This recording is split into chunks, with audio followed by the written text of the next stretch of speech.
Bapa di surga, terima kasih Tuhan untuk berkat kasih-Mu dan kasih setia-Mu Bapa. Kalau boleh mempunyai kami di sini Tuhan tanpa kurang suatu apapun Tuhan. Kalau sebentar kami akan mulai ibadah kami Tuhan, kami akan memuji dan menyembah nama-Mu Tuhan. Biar setiap pujian dan penyembahan yang keluar dari mulut kami hanya kami persembahkan untuk kemuliaan nama-Mu Bapa. Bukakan hati kami Tuhan, jadikan kami berkat untuk banyak orang Tuhan. Hanya di dalam nama-Mu kami berdoa dan mengucap syukur. Haleluya. Amin. Bapak Ibu, kita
Sebab itu Bapak Ibu, mari kita mau sama-sama terhubung dengan Tuhan dan menjadikan firman Tuhan sebagai dasar dan pegangan bagi hidup kita.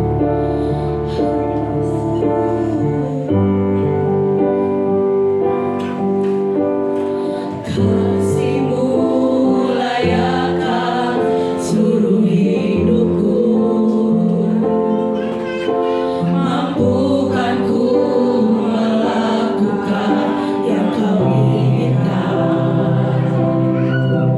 Tak bisa ku terlepas, Kau menggenggam tanganku, ingin lebih mengenal pribadi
Inilah kerinduan kami ya Bapa, untuk selalu terhubung dengan, karena Engkaulah sumber kehidupan ini. Kami tidak akan pernah bisa hidup tanpa. Dan biarlah firman-Mu menjadi dasar buat hidup kami, yang menuntun langkah-langkah kami, yang memberikan arah dalam kehidupan ini. Sebab itu berbicaralah melalui firman. Kami rindu Engkau menyatakan isi hati buat setiap kami di minggu terakhir tahun 2025. Biarlah kami boleh merenungkan betapa Tuhan tidak pernah lelah menangani hidup kami, betapa Tuhan terlalu sabar atas hidup kami. Bahkan ketika kami berada di titik terendah, Engkau ada di sana untuk mengangkat kami. Terima kasih kami boleh ada sampai hari ini. Terus tuntun kami dengan firman-Mu ya Bapak. Terima kasih Tuhan. Memberkati teman-teman kami, saudara-saudara kami yang sudah melayani dalam pujian penyembahan. Berikanlah mereka di dalam Tuhan tidak sia-sia. Tuhan terus melengkapi mereka, supaya ke depan mereka boleh lebih lagi memuliakan nama Tuhan. Terima kasih Bapak. Kami mau arahkan hati kami, pendengaran kami untuk fokus mendengarkan firman Tuhan. Dalam nama Tuhan Yesus kami berdoa. Amin. Silakan duduk Bapak Ibu. Shalom. Apa kabar? Saya diberkati, kamu diberkati, kita semua diberkati. Ya, terima kasih untuk teman-teman yang sudah melayani kita hari ini. Saudara yang dikasih Tuhan, hari ini adalah minggu terakhir. Bukan hari terakhir ya, hari terakhir masih 4 hari lagi. Ini minggu terakhir, hari Minggu terakhir. Ibadah raya terakhir di 2025. Iya. Biarlah hari ini kita boleh mereview perjalanan hidup kita, apa yang sudah kita alami dari 1 Januari terus sampai hari ini. Tentu ada banyak sukacita, ada banyak berkat, ada banyak kesulitan juga, ada banyak pergumulan. Tapi kalau kita ada sampai hari ini, itu berarti setiap pergumulan kita sudah lewati dengan Tuhan. Amin. Setiap sakit penyakit kita sudah dipulihkan oleh Tuhan. Amin. Dan saudara yang dikasih Tuhan, saya rindu di hari terakhir, di minggu terakhir ini kita mempercakapkan semua perbuatan Tuhan. Amin. Ya, kita buka di dalam 1 Tawarik 16 ayat 7 sampai 18. Ya. Kita akan membacakan ayat ini bergantian. Kaum pria dulu, ayat yang ke-7, ayat 8 kaum wanita, demikian bergantian sampai ayat 18. Ya, sudah ada di layar. Kalau terlalu kecil bisa di layar HP. Ya, kaum pria dulu. Sudah siap? Siap. 2, 3. Kemudian pada hari itu juga maka Daud untuk pertama kali menyuruh Asaf dan saudara-saudara sepuaknya menyanyikan syukur bagi Tuhan. Bersyukurlah kepada Tuhan, panggillah namanya, perkenalkanlah perbuatannya di antara bangsa-bangsa. Bernyanyilah baginya, bermazmurlah baginya, percakapkanlah segala perbuatannya yang ajaib. Bermegahlah dalam namanya yang kudus, biarlah bersuka hati orang-orang yang mencari Tuhan. Carilah Tuhan dan kekuatannya, carilah wajahnya selalu. Ingatlah perbuatan-perbuatan ajaib yang dilakukannya, mujizat-mujizatnya dan penghukuman-penghukuman yang diucapkannya. Hai anak cucu Israel hamba-Nya, hai anak-anak Yakub orang-orang pilihannya. Biarlah Tuhan Allah kita di seluruh bumi berlaku penghukumannya. Ia ingat untuk selama-lamanya akan perjanjiannya dan firman yang diperintahkannya kepada 1000 angkatan. Yang diikatnya dengan Abraham dan akan sumpahnya kepada Ishak. Diadakannya bagi Yakub menjadi ketetapan, bagi Israel menjadi perjanjian kekal. Firman-Nya kepadamu akan memberikan Kanaan sebagai milik pusaka yang ditentukan bagimu. Ya, saudara yang dikasih Tuhan, ini adalah satu syair, satu puji-pujian. Ya, syairnya Daud menyanyikan pujian ini, memerintahkan Asaf dan timnya, tim musik pada waktu itu, untuk menaikkan pujian ini, menaikkan pujian syukur. Ini adalah satu lagu yang ditulis Daud. Satu lagu biasanya terlahir dari sebuah pengalaman. Ya. Seperti lagu-lagu dunia juga banyak diinspirasi dari pengalaman. Ya, contohnya, pulangkan saja aku pada ibuku, itu pasti rumah tangganya lagi ribut. Iya kan? Jadi yang cewek minta dipulangkan gitu kan. Tapi kalau lagi diberkati nggak mungkin minta pulang. Iya kan? Ya, setiap lagu itu diciptakan dengan hasil sebuah inspirasi dari satu pengalaman. Dan lagu yang ditulis Daud atas ilham dari Roh Kudus menceritakan pengalamannya dia. Pengalaman bangsa Israel. Kita lihat dulu latar belakangnya apa, saudara. Ya, saudara yang dikasih Tuhan, kisah ini, lagu ini dinyanyikan ketika tabut perjanjian berhasil dibawa balik ke Yerusalem, ke tempatnya, ke tempat seharusnya tabut perjanjian itu berada. Apa itu tabut perjanjian? Tabut perjanjian gambarnya itu di logo gereja kita. Gereja Bethel Tabernakel itu lambangnya tabut perjanjian. Itu bukan jimat. Tetapi dalam konteks perjanjian lama, tabut perjanjian itu adalah lambang kehadiran Allah. Sama seperti kalau saudara masuk di kantor pemerintahan, ada fotonya presiden, wakil presiden, dan di tengah-tengahnya burung Garuda. Burung Garuda itu bukan berhala, itu lambang negara. Bisa paham ya? Jadi kalau ada kantor pemerintah ada lambang Garudanya, wah penyembah berhala. Jangan bilang begitu, saudara bisa masuk penjara kalau ngomong begitu. Iya. Dan tabut perjanjian itu seperti itu. Bagi orang Israel itu adalah lambang, tanda kehadiran Tuhan di antara mereka.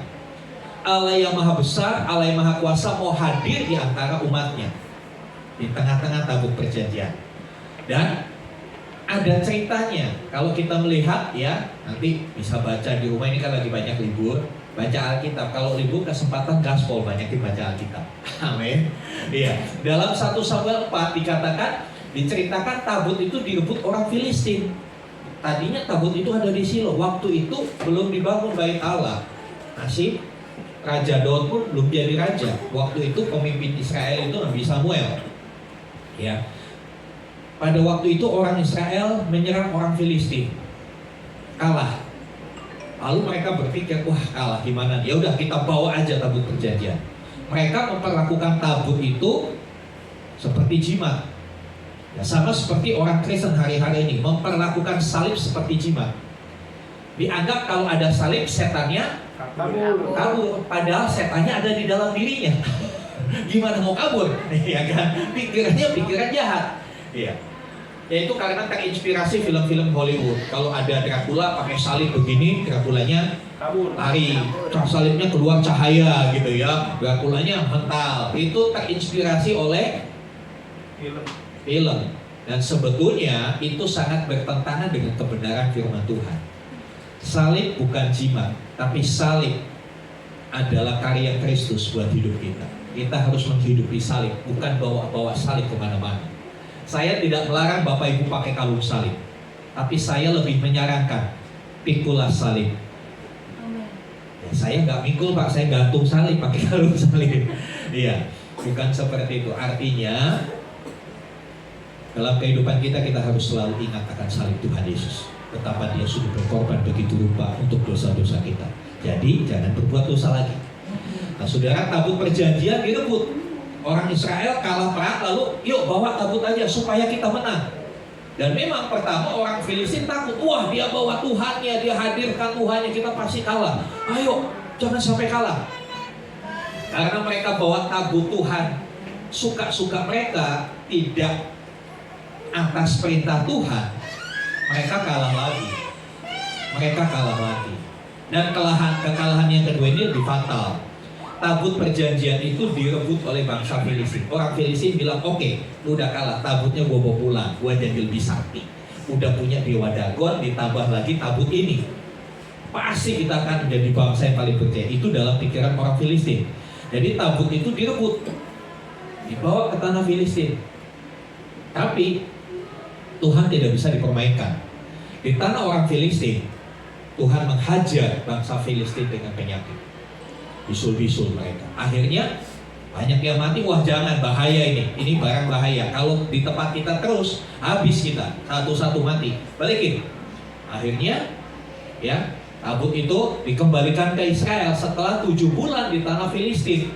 Ditaruh di Asdod, pindah ke Gad, pindah ke Ekron. Di kota-kota itu Tuhan menimpakan tulahnya. Akhirnya mereka nggak tahu, udah balikin. Gak cocok ini, gak cocok. Syaratnya kita nggak memenuhi syarat buat pegang jimat ini. Itu pikiran mereka. Ya. Kemudian waktu dibalikin, ya tabut itu dibalikin ke Bet-Shemesh. Bet-Shemesh ini perbatasan antara Filistin dan Israel. Ya. Dibalikin ke Bet-Shemesh. Orang Bet-Shemesh senang, yes, tabutnya balik. Mereka lihat, mereka kena hukuman juga. Kenapa? Karena aturannya tabut itu sakral, tabut itu suci, tidak boleh sembarangan dilihat, tidak boleh sembarangan diletakkan. Dan orang Bet-Shemesh Anakku lah banyak yang mati. Akhirnya tabut itu dipindahkan lagi ke Kiryat Yearim. Kiryat Yearim, satu daerah namanya Kiryat Yearim, itu rumahnya Abinadab. Di rumah Abinadab cukup lama tabut ini, 20 tahun. 20 tahun. Lalu saudara tahu selama 20 tahun ini bangsa Israel di bawah tekanan orang Filistin. Di bawah tekanan orang Filistin. Pergantian pemimpin. Samuel mati, waktu tabutnya direbut orang Filistin dia mati, kemudian digantikan Eli mati, digantikan Samuel. Samuel dalam perjalanan hidupnya akhirnya Tuhan pilih Daud sebagai raja Israel. Dalam masa Daud berpikir gak bisa, kita harus kembali beribadah kepada Tuhan dengan cara yang benar. Kita harus kembali beribadah kepada Tuhan dengan cara yang benar. Akhirnya tabut itu dibawa kembali. Tabut itu sempat dibawa kembali sama Daud, tapi caranya salah. Harusnya tabut itu dipikul, tapi oleh orang Israel tabut dibawa di kereta. Di tengah perjalanan jalannya belum diaspal, banyak lubang gitu, kayak di wilayah kita banyak jalan yang berlubang. Keretanya mau guling, lalu ada yang namanya Uza nahan tabut itu supaya nggak jatuh. Tujuannya baik, tapi tidak sesuai dengan ketentuan Tuhan. Akhirnya Uza pun mati. Gagal deh dibawa ke Yerusalem. Akhirnya tabut disimpan di rumah Obed-Edom selama 3 bulan. Nah setelah itu barulah di ayat-ayat yang kita baca tadi, 1 Tawarik 15-16 itu tabut dibawa ke Yerusalem dengan cara yang benar, dengan sesuai dengan ketentuan-ketentuan Tuhan. Jadi dari pelajaran ini, dari kisah ini kita belajar bahwa beribadah kepada Tuhan itu gak bisa suka-suka kita. Beribadah Tuhan itu ada aturannya. Beribadah Tuhan kepada Tuhan itu gak bisa semau gue. Seperti saya katakan, di zaman pandemi oke. Waktu COVID meningkat, kita beribadah secara online. Tapi banyak orang yang keterusan sampai hari ini kesenangan ibadah online. Kenapa? Bisa sambil ngopi Pak kalau ibadah online. Kalau ibadah kan aduh, gimana mau ngopi, masa naik ke sini aroma ruang ibadah bawa kopi kan? Sambil ngemil kacang, sambil tiduran pakai kaos oblong. Kalau posisinya itu zaman pandemi boleh. Tapi ketika sudah di dalam pandemi, apakah kita masih terus seperti itu? Tentu tidak. Ibadah Kristen itu ibadah yang aktif. Semua harus aktif.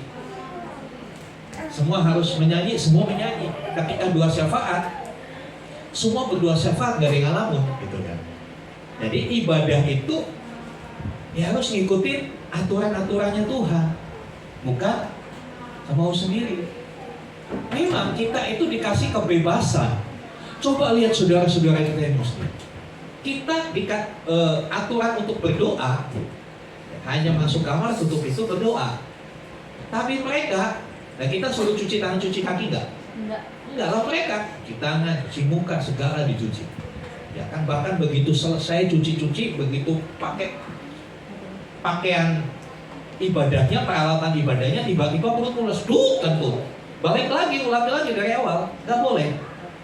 Padahal kentut kan, yaitu reaksi alami dari tubuh. Ya.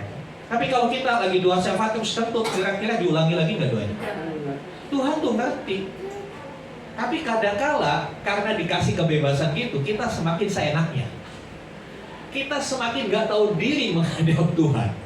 Nah ini yang harus kita belajar. Nah saudara yang dikasih Tuhan, ada satu hal yang menarik dari peristiwa ini ya. Kisah ini adalah pemulihan ibadah bangsa Israel yang dilakukan oleh Daud. Tadinya mereka salah memperlakukan tabut, salah memperlakukan Tuhan. Tuhan dianggap kayak jimat, ya, tidak menghormati Tuhan. Sekarang Daud sebagai raja, sebagai pemimpin, menata ulang. Dan biarlah kita ya, belajar.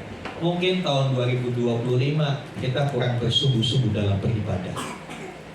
Ya, kita mungkin kurang mementingkan ibadah. Atau ibadah sih ibadah, tapi karena malamnya tidurnya jam 2, nggak salah kalau pas ibadah itu matanya berat banget. Mari tahun 2026 kita setting ulang cara kita beribadah. Amin. Gimana cara setting ulang? Kalau besoknya ibadah malam, jangan kemalaman tidurnya. Amin. Jadi nggak ada, saya tidak setuju kalau dalam ibadah hamba Tuhan berkata di dalam nama Tuhan Yesus kami usir roh ngantuk. Kagak ada roh ngantuk itu, saudara. Ngantuk itu ya penyebabnya kurang tidur. Jangan dikit-dikit nyalain setan, dikit-dikit nyalain setan. Nanti setan komplain. Enak aja lu nyalain gua, lu yang tadi malam begadang nonton bola, ngantuk gue disalahin, lu gak ngapa-ngapain. Saudara yang dikasih Tuhan, ada kalau orang karismatik kan terlalu kebablasan gitu ya, dikit-dikit setan, dikit-dikit setan, gak pernah ngaca. Kalau ngaca mukanya sendiri kayak setan. Jadi saya dikasih Tuhan, ini kisah ini yang kita baca tadi, puji-pujian ini itu adalah kisah pemulihan ibadah. Pemulihan ibadah. Nah, pemulihan ibadah itu harus diikuti dengan pemulihan kesaksian. Harus diikuti dengan pemulihan kesaksian. Bagaimana kita bersaksi, bagaimana kita yang sudah mengalami pertolongan Tuhan, kita beribadah, kita menceritakan apa yang kita alami bersama dengan Tuhan. Sebab itu di dalam ayat yang ke-9, 1 Tawarik 16 ayat 9, di sana jelas dikatakan percakapkanlah segala perbuatannya yang ajaib. Percakapkanlah.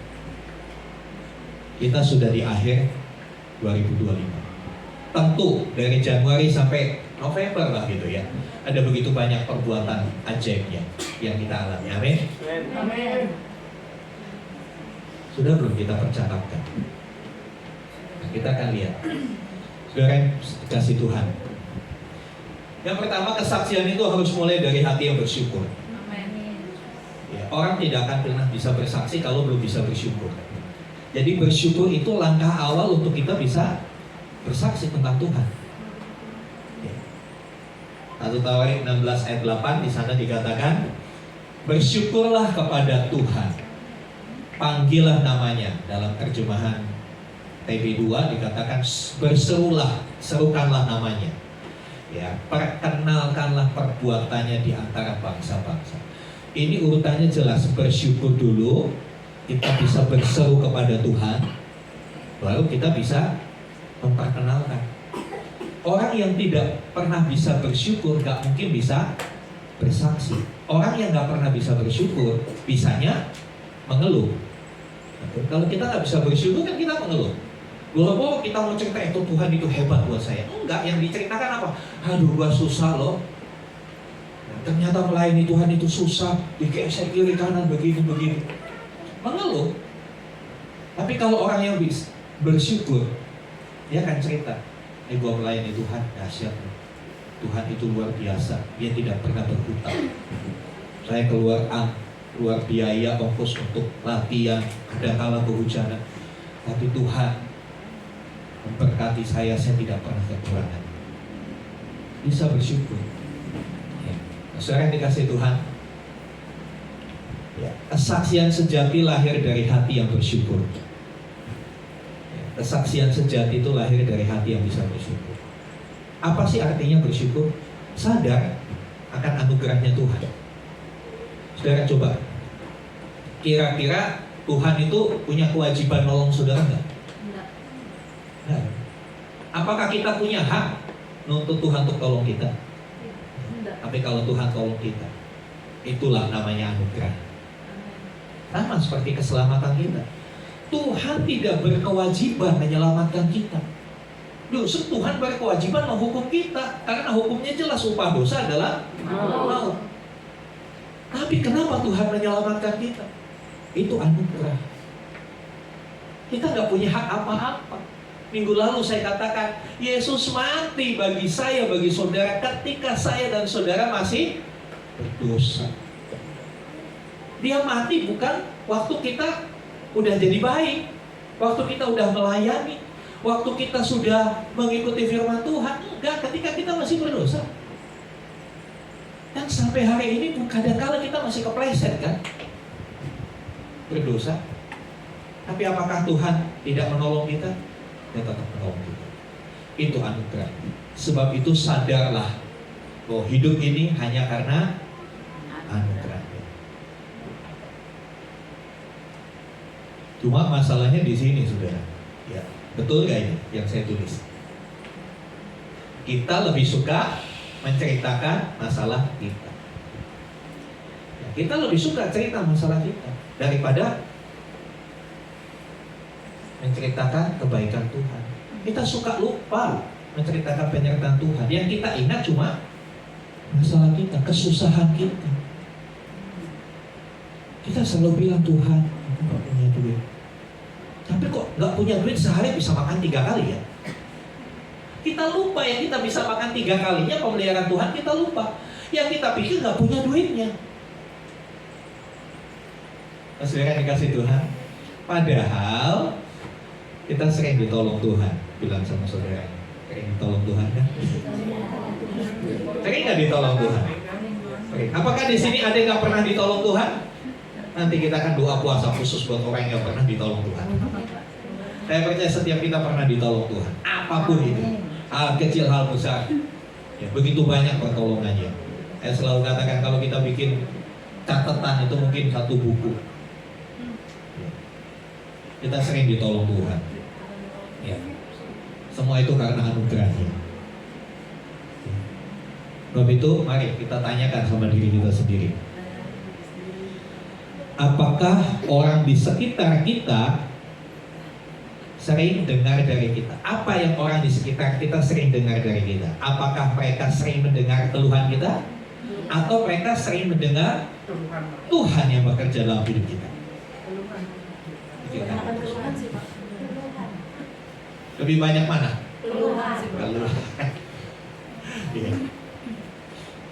Kadang-kala suami kita, istri kita, anak kita, tetangga-tetangga kita, teman komsel kita lebih banyak dengar keluhan kita.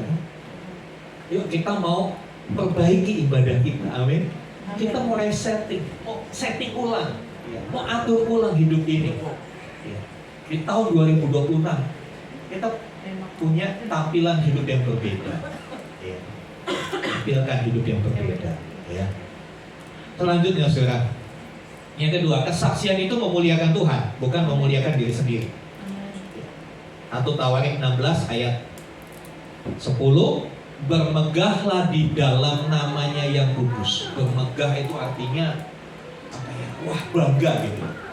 Apa kebanggaan kita? Kadang-kadang kita bangga sama prestasi kita, sama pencapaian kita.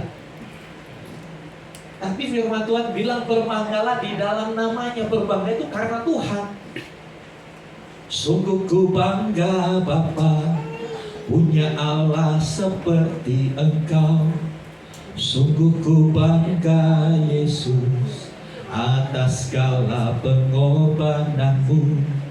Tak ingin aku hidup lepas dari kasih-Mu. Kasih-Mu menyelamatkan dan beriku pengharapan. Saudara yang dikasih Tuhan, bermegahlah di dalam Tuhan. Saudara, bersaksi yang benar itu adalah bercerita tentang Tuhan, bukan bercerita tentang diri saya. Bagaimana Tuhan bekerja dalam hidup saya, bagaimana Tuhan menolong saya. Ya bukan bagaimana saya menolong Tuhan, bukan bagaimana saya naik itu nggak perlu diceritain, Tuhan tahu itu. Kesaksian seharusnya membuat orang yang dengar itu bilang gini. Kalau saudara bersaksi, perhatikan respons pendengar. Yang dengar ngobrol nih, bersaksi di warung kopi. Orang ngomong apa? Responnya apa? Seharusnya kalau kesaksianmu benar, orang bilang, ih, Tuhanmu hebat ya, Tuhanmu keren ya. Jangan sampai mereka bilang, kamu hebat banget ya, kamu keren banget dalam melayani. Kalau orang bilang kamu yang keren, berarti kita sedang mencuri kemuliaan Tuhan. Seharusnya orang bilang ketika saudara ngobrol, keren banget ya Tuhannya orang Kristen. Ketika kita bisa lakukan ini, orang akan mengakui bahwa Tuhan kita dahsyat. Ya. Mari tanyakan sama diri sendiri saat kita bersaksi, apakah orang melihat kita atau orang melihat Tuhan? Orang lihat saya atau orang lihat Tuhan? Seharusnya ketika kita bersaksi, orang lihat Tuhan. Sehingga orang penasaran, kayak apa sih Tuhan lu? Kok bisa sih lu ditolong begitu rupa? Kok bisa sih kamu disembuhkan luar biasa begitu? Kamu kan dulu sakitnya borongan, sakitnya kamu grosiran, bukan cuma selosin, sakit terus satu grosir. Tapi kok sekarang bisa sehat begini, gimana? Tuhanmu kayak apa sih? Dunia perlu. Lewat apa? Lewat hidup kita. Kita nggak perlu teriak, Tuhan Yesus itu dahsyat. Tapi lewat hidup, lewat cerita hidup. Bagaimana hidupmu dijamah Tuhan? Bagaimana Tuhan mengerjakan hidupmu? Bagaimana Tuhan memulihkan ekonomimu? Bagaimana Tuhan menyembuhkan sakitmu? Orang akan penasaran. Orang katanya aja, kasih tahu dong, kenalin gua sama Tuhan lu. Kira-kira kalau orang bilang gitu gimana? Wah, luar biasa banget. Ya. Selanjutnya, kesaksian itu timbul dari ingatan akan perbuatannya. Ya, kesaksian itu timbul dari ingatan akan karya Tuhan. Itu Tawarik 16 ayat 12, kita disuruh ingatlah perbuatan-perbuatan ajaib yang dilakukannya. Orang Israel disuruh mengingat perbuatan-perbuatan ajaib yang mereka sebagai bangsa alami bersama dengan Tuhan. Diingat. Ya, diminta kita suruh mengingat. Ya. Mujizat-mujizatnya dan penghukuman-penghukuman yang diucapkannya. Ada lagu bagus, saudara. Ingat kasih-Nya, ingat kebaikan-Nya dan anugerah-Nya, selamatkanku, sebab kasih-Nya setinggi langit, kasih setia Allah pada kita, besar kasih Allah pada kita. Terus, ku takkan lupa kasih-Nya, ku takkan lupa anugerah-Nya. Saudara yang dikasih Tuhan, bagaimana dengan kita? Bagaimana di minggu terakhir?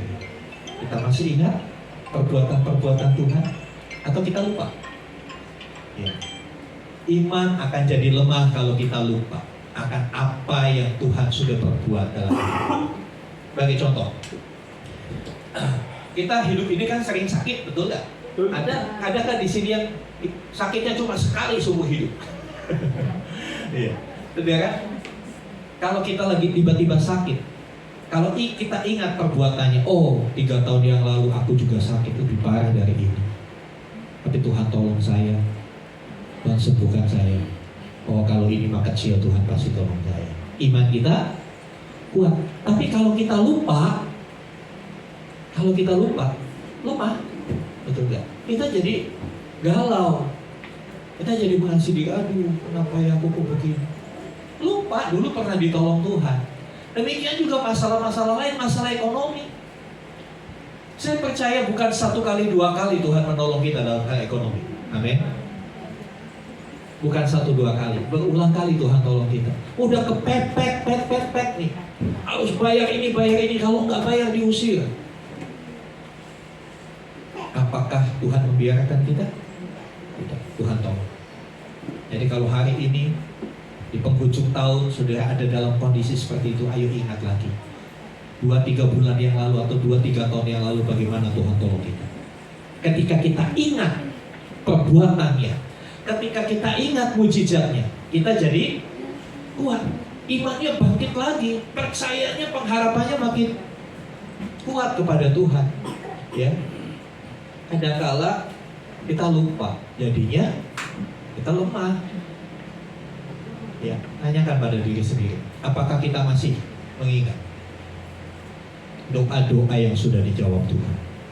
Ada berapa banyak doamu di tahun 2025 yang sudah dijawab Tuhan? Pernah nggak saudara ngitung, saudara catat itu? Kadang-kadang kita anggap sepele kan. Kita pikir itu kan kewajiban Tuhan, saya kan udah melayani, Tuhan harus jawab dong doa saya. Ya gitu konsepnya saudara. Ya. Berapa banyak doa yang sudah dijawab Tuhan? Ingat itu. Itu yang akan membuat ketika saudara berdoa dengan yakin. Kalau yang lalu Tuhan tolong saya, kali ini juga Tuhan pasti akan tolong saya. Ya. Ingat pertolongan yang kita alami. Ya. Ingat berkat yang Tuhan sudah berikan. Kalau yang lalu Tuhan memberi berkat, hari ini juga Tuhan pasti akan memberi berkat. Cuma masalahnya kita seringkali lupa.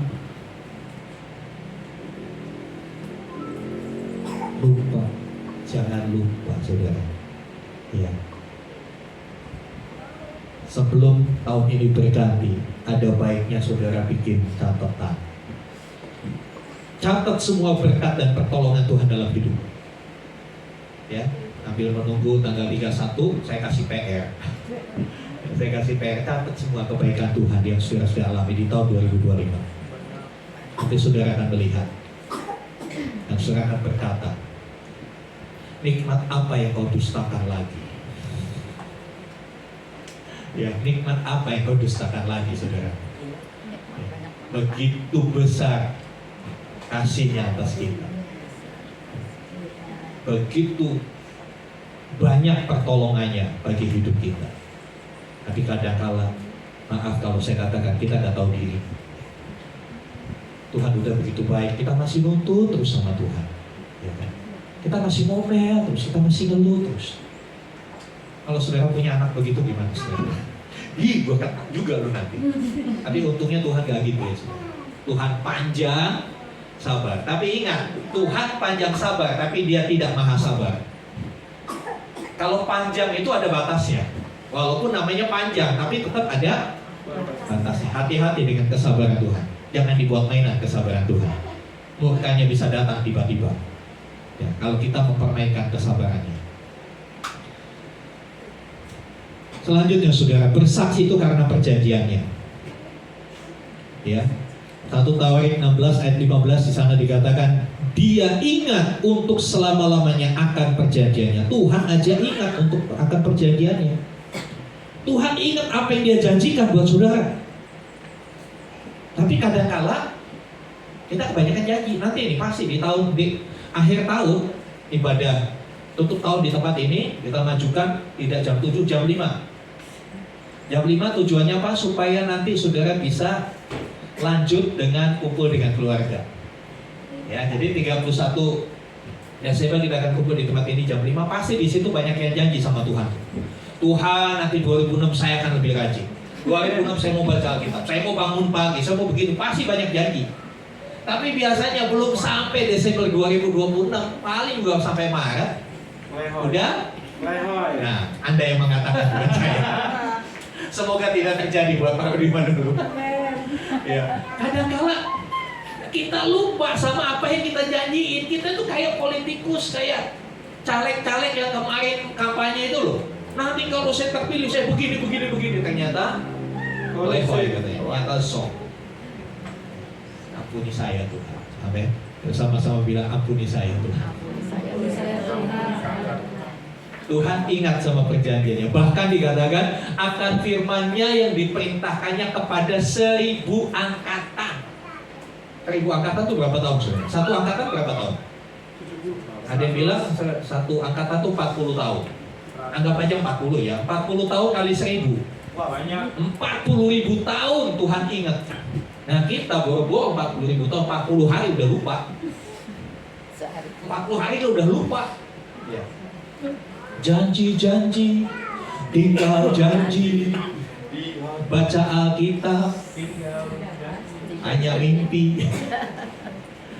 Saudara yang dikasih Tuhan, saya perlu sampaikan ini supaya nanti saudara masuk 2026 beda.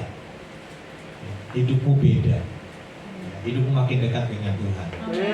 Ya, dasar kesaksian adalah kesetiaan Tuhan pada perjanjiannya. Ya, Dia nggak pernah ingkar janji. Ya. Kita yang kadang-kala lupa. Perjanjian itu apa sih saudara? Perjanjian itu ada pihak pertama, pihak kedua, betul? Ada pihak pertama, pihak kedua. Ada hal-hal yang harus dilakukan pihak pertama dan ada juga harus dilakukan pihak kedua. Tuhan, janji Tuhan tentang keselamatan bunyinya apa? Barang siapa percaya kepadaku, dia akan diselamatkan. Bagian Tuhan menyelamatkan kita, bagian kita apa? Percaya. Bagian Tuhan menyelamatkan, bagian kita mempercayai Dia. Sebagai contoh gini, kalau Pak Holmes janji sama saya, Pak Gembala, selesai ibadah ini ke Ayon yuk, saya traktir makan. Contohnya, saya tunggu ya, saya bilang gini, tunggu saya beberes gereja dulu karena Niki udah nggak ada di sini, jadi saya harus beberes dulu. Ya udah saya tunggu ya, jangan lama-lama, saya tunggu sampai jam 1. Lalu saya saking asiknya beres-beres, udah capek ketiduran saya. Bangun-bangun 2:30. Saya ingat janjinya Pak Holmes, jam 1 ditunggu. Saya ke sana, ketemu nggak? Enggak. Kadang-kala kita sama Tuhan itu, kita pikir Tuhan yang nggak tepati janji. Mana Tuhan berjanji memberkati saya? Mana Tuhan berjanji curahkan berkat Tuhan, buka tingkap-tingkap langit memberkati saya?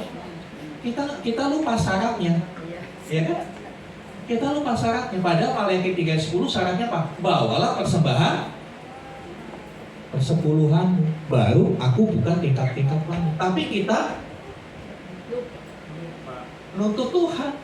Bagian kita nggak lakukan. Ya seperti saya tadi, ditunggu jam 1, 2:30 baru bangun, baru ke sana. Ya nggak ketemu, nggak jadi deh di terakhir. Salah siapa? Salah saya. Kadang-kala kita yang salah, kita ngomel, ngambek sama Tuhan. Tuhan janji kalau kamu hidup menurut perkataan-perkataanku, maka berkat ini akan menyertai kamu. Kita bilang, Tuhan aku mau diberkati. Tuhan bilang, lah aku udah lakukan, aku udah siapin nih berkatnya nih. Nih berkatnya udah disiapin. Tinggal klik langsung terkirim dari surga. Tapi bagianmu kamu tidak lakukan.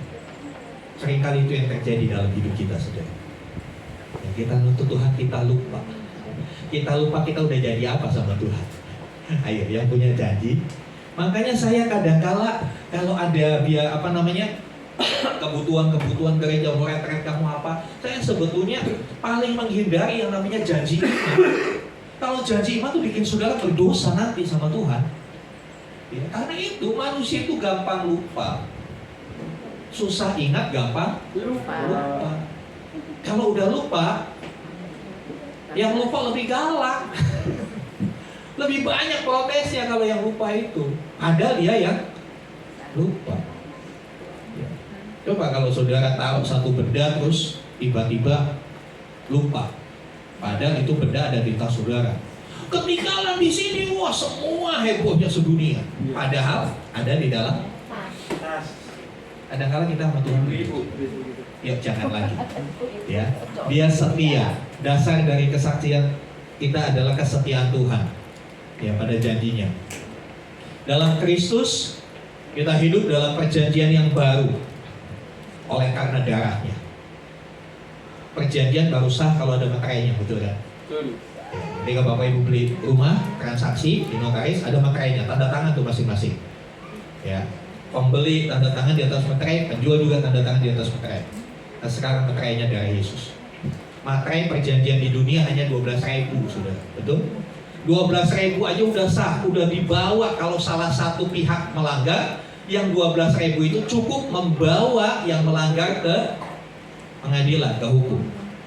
Sekarang perjanjian dengan Tuhan, materainya adalah darah anak tunggal Bapa, darah Tuhan Yesus yang mahal. Darah itu cukup untuk membawa kita kepada tahta pengadilan Allah. Saudara yang dikasih Tuhan, kita telah ditebus. Ya, bagian Tuhan menebus kita, bagian kita percaya. Syarat menerima janjinya itu percaya. Ya, sekali lagi syarat menerima janji Tuhan itu percaya. Nanti di tanggal 31 saya sudah racik vitamin buat saudara. Dan saudara akan dapat vitamin supaya sehat. Masih penasaran kan? Saya akan kasih vitamin buat saudara. Ya, untuk kali ini vitaminnya isinya janji Tuhan semua. Jangan takut, aduh saya ditegur Tuhan nih, saya malas kegering, ya enggak. Saya pilihkan semua ayat janji Tuhan. Amin. Karena saya mau janji Tuhan terjadi. Dan saya mau tahun 2026 menjadi tahun penggenapan janji Tuhan buat jemaat Tuhan semua. Ya, makanya akhir tahun jangan sampai gak datang. Ya. Saya akan bagikan satu orang satu kapsul, benar-benar satu kapsul vitamin. Saya akan dikasih gitu. Saya akan dikasih Tuhan.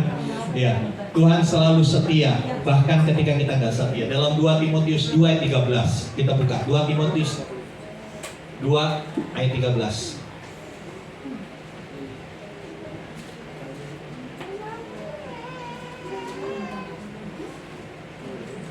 Timotius 2 ayat yang ke-13.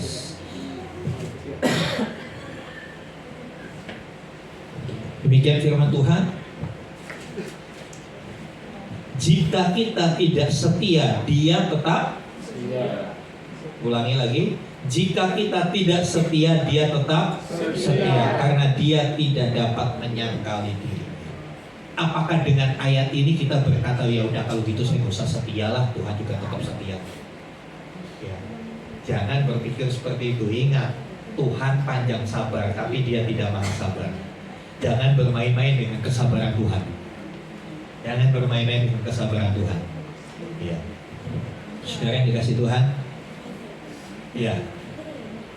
Mari tanyakan sama diri kita, apakah kita yakin akan janji-janjinya? Masihkah saudara percayakan janji-janjinya? Apakah kita sudah hidup berdasarkan perjanjiannya? Apakah kita sudah memenuhi bagian kita dalam perjanjian itu? Kalau belum, ayo mulai tata ulang hidup. Kesimpulannya, jadilah saksinya. Jadilah saksinya. Kita dipanggil bukan hanya untuk diselamatkan, ya. Kita dipanggil bukan hanya untuk terima berkat dari Tuhan. Kita dipanggil bukan hanya untuk ditolong, dipulihkan Tuhan, tapi kita juga dipanggil untuk mempercakapkan karya penyelamatan, karya pemulihan, karya penyembuhan. Kita dipanggil untuk menceritakan, mempercakapkan. Di mana? Di rumah. Di mana? Di sekolah. Buat yang sekolah. Di mana? Di tempat kerja. Di sekolah juga bagi ibu-ibu yang angkat anaknya sekolah, percakapkan itu. Ya.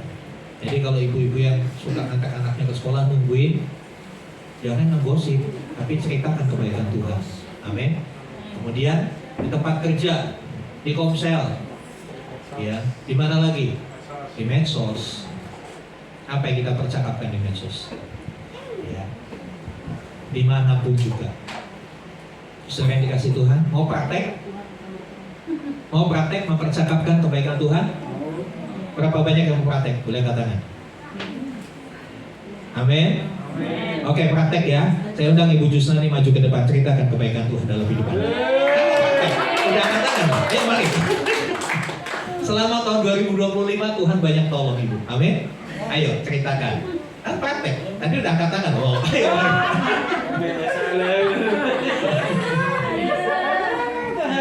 Beri tepuk tangan dulu. Silakan. Yang paling berkesan tahun ini apa pertolongan Tuhan? Silakan. Supaya semua diberkati. Sini Bu. Jangan sedih Bu. Nggak sedih. Tisu Tisu.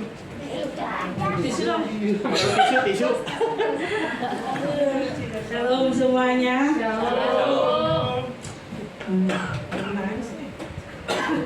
Tak dulu. Terlalu banyak, milih dulu. Aduh, jadi kaget ya kalau disuruh tiba-tiba begini ya. Enggak lah.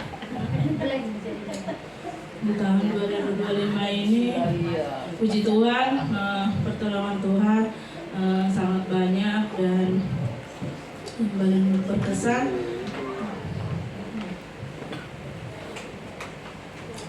Ya itu.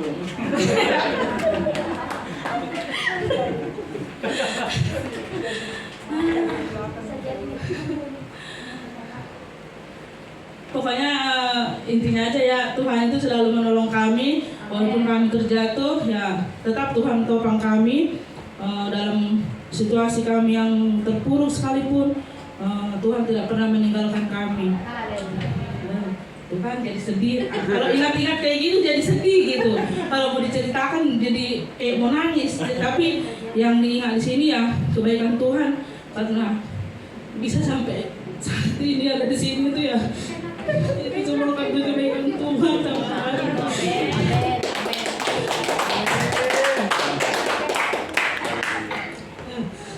Tuhan itu memang sangat baik, dan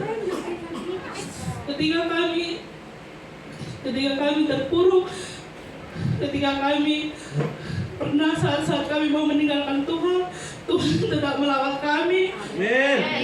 Tuhan tetap mengangkat kami, dan Tuhan tidak pernah meninggalkan kami, dan kami tetap ada di sini.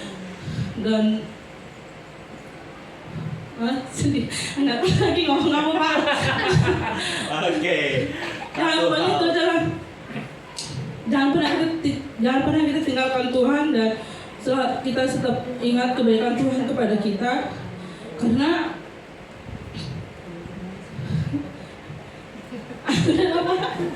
Nah itu dia. nggak kuat ceritanya Pak. Oke, terima kasih beri kemuliaan ke Tuhan kita. Pertolongan penyertaannya nyata buat kehidupan kita. Amin. Oke, saya mau minta satu orang lagi praktek. Mau memperkenalkan? Dia angkat tangan.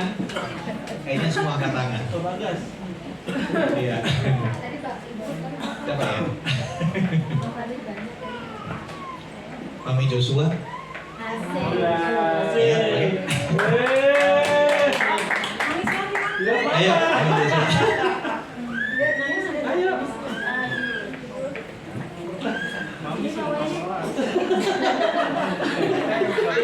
Mau minta didampingi sama papinya? Oh, minta didampingi tuh. Ayo, dampingi dong, ayo.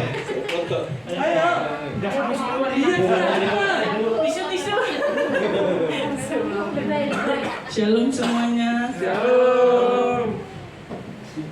Ya, jangan nanti saya viral. Gak apa-apa, tak foto.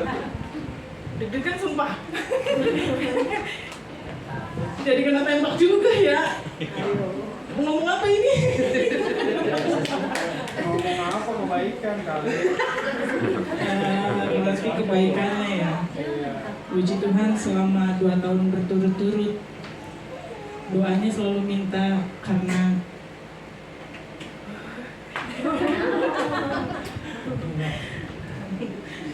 anaknya nunduk lagi. Dulu sih iya enggak ya. Tapi emang yang selama ini maksudnya doa yang terjawabnya nangis kan. Gak apa-apa. Boleh nangis kok. Berarti selama 2 tahun ini tepat di 2 kali Natalan ini saya didampingin oleh anak saya. Itu aja sih yang kemurahan, yang kebaikan yang itulah ngomongnya susah.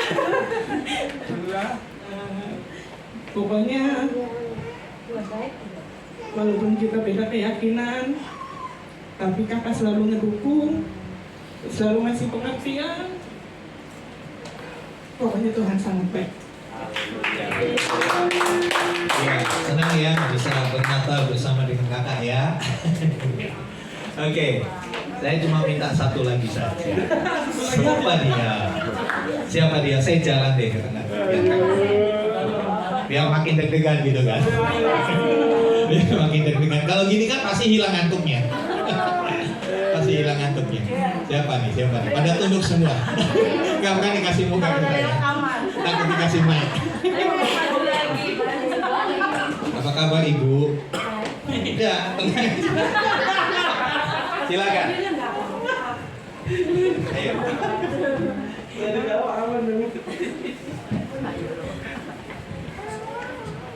Maskernya udah lepas Pak. Bilang. Shalom Bapak Ibu semua. Shalom. Kalau berbicara tentang kebaikan Tuhan dalam hidup saya terlalu banyak. Satu aja, kalau kebanyakan kan sampai sore. Satu hal saya mau bagikan satu hal aja, karena Sampai kedengaran agak dekat. iya.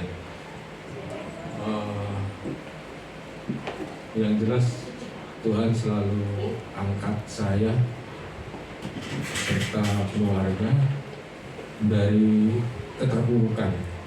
Itu yang jelas saya rasakan dari awal tahun sampai menjelang akhir tahun ini. Tuhan pernah tegur saya dengan waktu saya jatuh sakit. Waktu itu sebelumnya dari malam saya tidak pernah merasakan sesuatu dalam tubuh saya tidur. Menjelang pagi hari saya mau beranjak bangun, tiba-tiba seluruh tangan saya nggak bisa digerakkan sama sekali. Saya telepon teman-teman sama Bapak Agustinus sampai ini, mereka cepat sekali melihat itu dan saya langsung dibawa ke rumah sakit sampai dirawat hampir semingguan lah. Mingguan di rumah sakit, kemudian di rumah hampir 1 bulan. Saya diberi keteguran keringan waktu itu.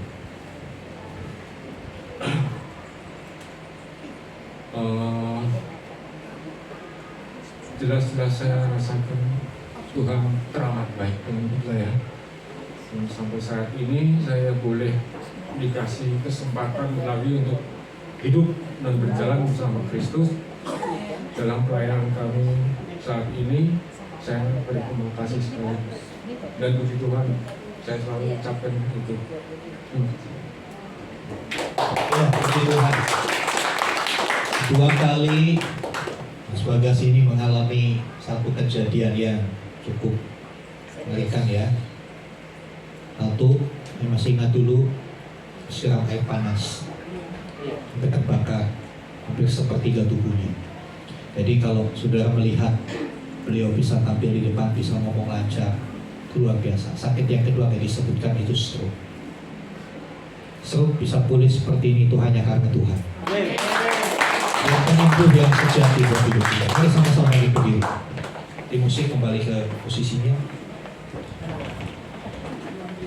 Bagi yang hari ini belum berkesempatan menceritakan perbuatan tangan Tuhan, Saya tunggu. masih ada kesempatan. Tanggal 31. Oke, kita mau bersuka cita, kita mau berkatakan yang lain besar. Ya, kita mau katakan ceritakanlah kemuliaannya di antara segala bangsa.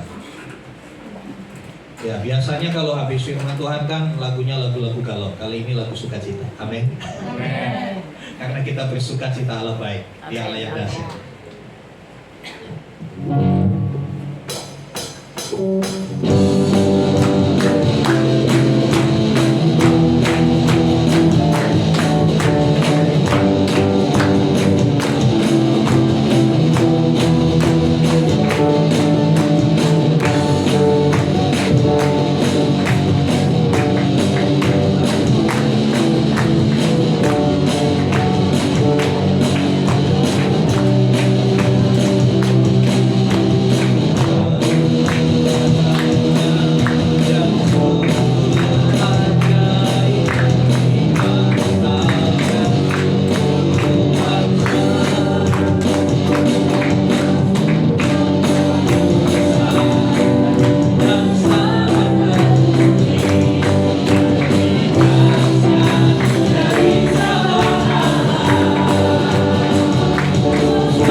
dahsyat dalam hidup kami.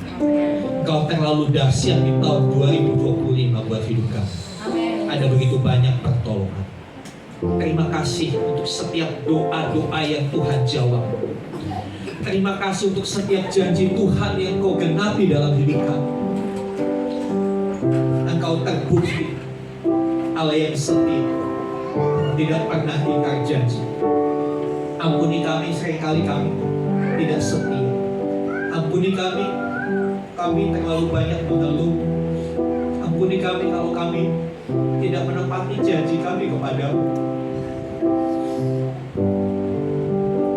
Dan biarlah di hari-hari terakhir tahun 2025 kami boleh sadar, kami boleh mengakui begitu banyak pertolongan buat hidup kami. Biarlah kami selalu ingat itu. Kami boleh menceritakan perbuatan. Kami boleh mempercakapkan itu ketika kami duduk, ketika kami dalam perjalanan, ketika kami bertemu siapapun juga. Biarlah mulut ini terus menceritakan kebaikan Tuhan. Bagaimana Tuhan menolong, bagaimana Tuhan memberkati, bagaimana Tuhan menyembuhkan. Ampuni kami kalau selama ini kami diam. Ampuni kami. Roh Kudus berikan kami keberanian untuk kami cerita pada setiap orang. Karena tidak ada hukum yang melarang kami menceritakan pengalaman kami. Roh Kudus, kami lagi berikan kami keberanian. Kami membuka mulut kami menceritakan perbuatan tangan yang ajaib. Terima kasih Tuhan. Di luar sana banyak orang yang belum kenal kedahsyatan Tuhan kami. Di luar sana banyak orang yang perlu pertolongan, perlu juru selamat. Bagian kami adalah menceritakan, memberi informasi kepada mereka, dan mereka boleh mengalami seperti yang kami alami. Terima kasih Tuhan. Biarlah kami akhiri tahun 2025 dengan penuh syukur, dengan satu niat, satu tekad di hati untuk kami boleh menjadi pribadi yang lebih baik lagi di tahun 2025. Terima kasih Bapak. Dalam nama Tuhan Yesus kami berdoa. Yang percaya katakan amin. Amin. Silakan duduk saudara. Puji nama Tuhan, sungguh sangat firman yang memberkati kita semua. Terima kasih Bapak Gembala atas penyampaian firman-Nya. Sebentar Bapak Ibu kita akan memberikan persembahan. Mari persiapkan, kepada yang bertugas dipersilakan.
Mari kita bersatu dalam doa. Ya Tuhan, terima kasih Tuhan atas berkat-Mu di pagi hari ini ya Tuhan. Kami dapat berkumpul beribadah di tempat ini ya Tuhan. Itu semua karena berkat-Mu ya Tuhan. Terima kasih juga Tuhan atas penyertaan-Mu di sepanjang tahun ini ya Tuhan. Banyak sekali yang menjadi pergumulan dan pelajaran kami, yang membuat kami lebih dewasa dalam menjalani hidup di sepanjang tahun ini ya Tuhan. Ya Tuhan, di sini ada persembahan kami ya Tuhan, berkati ya Tuhan. Semoga persembahan ini menjadi berkat bagi kerajaan-Mu di tempat ini ya Tuhan. Berkati juga ya Tuhan hamba-hamba yang memberikan ya Tuhan. Biarlah apa yang menjadi pergumulan mereka Kau lawat satu persatu ya Tuhan. Ini yang menjadi doa kami ya Tuhan, dalam nama Tuhan Yesus kami bersyukur. Haleluya. Amin. Sebentar kita akan mendengarkan pengumuman Bapak Ibu kepada saudara.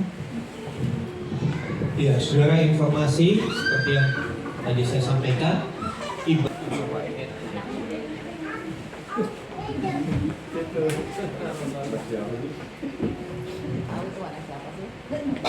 Mari kita bersatu di dalam doa. Terima kasih Tuhan Yesus untuk berkat bagi hari ini, berkat firman-Mu yang sudah kami dengarkan dan dapat kami renungkan Tuhan, untuk di minggu ke-52 ini Tuhan, di akhir tahun ini kami bersuka cita dengan firman-Mu. Terima kasih Tuhan untuk hamba-Mu yang selalu setia untuk melayani kami di tempat ini. Terpuji termuliakanlah nama-Mu Bapa. Pakailah hamba-Mu ini lebih lagi, agar kami dapat belajar dan memahami lagi arti daripada firman-Mu Bapa. Berkati anak dan istrinya Bapa, berikan mereka kesehatan, kekuatan untuk menjalani di hari-hari esok Bapa. Apapun pergumulan beliau Bapa, Engkau yang selalu mencukupkan dan mengarahkannya ke jalan-jalan yang tepat Bapa. Bapa yang baik, terima kasih Bapa untuk jemaat-jemaat yang hadir di pagi hari ini. Apapun pergumulan jemaat-jemaat yang pada saat ini Bapa, biarlah Engkau mendengarkan dan mengabulkannya Bapa. Karena kerinduan kami juga Bapa masih banyak Bapa untuk di tahun 2026 nanti Bapa. Kami mau setia untuk melayani Tuhan, agar kami menjadi anak-anak-Mu yang berdampak di bumi ini Bapa. Terima kasih juga Bapa untuk setiap tempat ini yang selalu diberikan dan dipercayakan kami untuk beribadah di tempat ini. Berkati Bapa pemilik ruko ini Bapa, jadikan mereka menjadi berkat dimanapun berada, agar kami juga Bapa untuk di tahun yang akan berikutnya dapat juga beribadah di tempat ini Bapa dengan bersuka cita Bapa. Begitu juga dengan saudara kami Bapa yang tidak dapat hadir di minggu ini Bapa, yang lagi pulang kampung dan lagi bekerja dan lagi terbaring sakit. Engkau ya Bapa yang menyembuhkan yang paling sakit Bapa, yang sedang lagi di perjalanan. Engkau tuntut perjalanan mereka kemanapun mereka melangkah Bapa. Yang bekerja, Engkau berikan kekuatan, Engkau berikan hikmat Bapa, agar pekerjaannya membuahkan hasil Bapa. Terima kasih juga Bapa untuk bangsa dan negara ini Bapa. Kami akan percaya Bapa, negara Indonesia yang kami cintai ini akan pulih dari segala mara bahaya Bapa. Karena Engkau yang selalu memulihkannya Bapa. Di dalam nama anak Tuhan Yesus Kristus, semua mujizat akan terjadi. Terima kasih juga Bapa untuk pelayan-pelayan yang singir musik di tempat ini. Kami sangat bersuka cita di pagi hari ini karena mereka cukup bersemangat untuk melayani Engkau Tuhan. Terima kasih Tuhan untuk muda-muda ini Bapa. Biarlah lebih Engkau pakai lagi Bapa dengan sungguh-sungguh. Biarlah Bapa Engkau bukakan pintu-Mu Bapa. Mereka akan datang selalu untuk setia melayani-Mu Bapa. Terima kasih juga Bapa untuk RT RW di tempat ini Bapa. Dalam kenyamanan kami beribadah satu tahun ini Bapa, kami merasakan Bapa sukacita bersama kami Bapa. Bapa yang baik, kami juga akan meninggalkan tempat ibadah kami ini Bapa, tetapi tidak meninggalkan akan firman-Mu Bapa. Tuntun selalu langkah kehidupan kami Bapa, perjalanan kami juga ke rumah kami masing-masing. Kami juga akan menerima berkat melalui hamba-Mu. Bapak, kami menyerahkan juga kabupaten di mana kami tinggal, Kabupaten Bekasi. Kami berduka dengan apa yang sudah terjadi. Kami mohon supaya Bapak Bupati yang terjerat kasus korupsi diberikan kesadaran untuk dia mengikuti proses hukum dengan baik, untuk dia boleh mempertanggungjawabkan semua kesalahannya. Kami juga berdoa untuk pelaksana tugas bupati. Tuhan memberkati supaya roda pemerintahan boleh berjalan dengan baik, pembangunan tidak tersendat, tidak tertunda, sehingga masyarakat Kabupaten Bekasi boleh menikmati hasil-hasil dari pembangunan di kabupaten ini. Jadikan kami warga masyarakat yang bijak, warga masyarakat yang terlibat di dalam kemajuan di mana Tuhan menempatkan kami. Terima kasih Tuhan. Berdoa untuk setiap kami dalam mengisi hari-hari libur, baik yang bekerja, yang sekolah, supaya kami boleh menggunakan waktu yang ada dengan bijaksana. Kami boleh mengambil waktu untuk merefleksikan diri, mengevaluasi diri, supaya ke depan hidup kami semakin berkenan kepada Tuhan. Terima kasih Bapak. Akhirnya saudara yang dikasih Tuhan, mari buka hatimu, angkat tanganmu, dan sekarang terimalah rahmat anugerah dari Bapa di surga. Di dalam kasih dan karya Tuhan Yesus Kristus, bersama-sama persekutuan pengurapan Roh Kudus, terimalah berkat-berkat jasmani, diberkatilah usaha pekerjaanmu, apapun yang dikerjakan tanganmu, diberkati, dijadikan berhasil dan beruntung. Diberkatilah engkau yang sekolah, diberkatilah yang kuliah, engkau bisa mempersiapkan masa depanmu dengan baik. Diberkati juga engkau secara rohani, imanmu semakin kuat, pengharapanmu makin teguh di dalam Kristus. Pengenalan, pengetahuan akan firman makin bertambah-tambah bagi hidupmu. Dan biarlah engkau menjadi berkat dimanapun Tuhan menempatkan engkau. Karena itu pergilah, jadikanlah semua bangsa muridku, baptislah mereka dalam nama Bapa, Anak, dan Roh Kudus. Ajarlah mereka melakukan segala sesuatu yang telah kuperintahkan kepadamu. Dan ketahuilah aku menyertai kamu senantiasa sampai kepada akhir zaman. Demikianlah Tuhan Yesus akan datang kembali, menjemput kita, membawa kita masuk ke tempat yang telah Dia sediakan. Supaya di mana Tuhan Yesus berada, di situ kita boleh berada. Dengan penuh syukur kami terima berkat-Mu ya Bapa. Di dalam nama Tuhan Yesus Kristus. Haleluya. Amin.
Saudara diberi kesempatan untuk bersatu.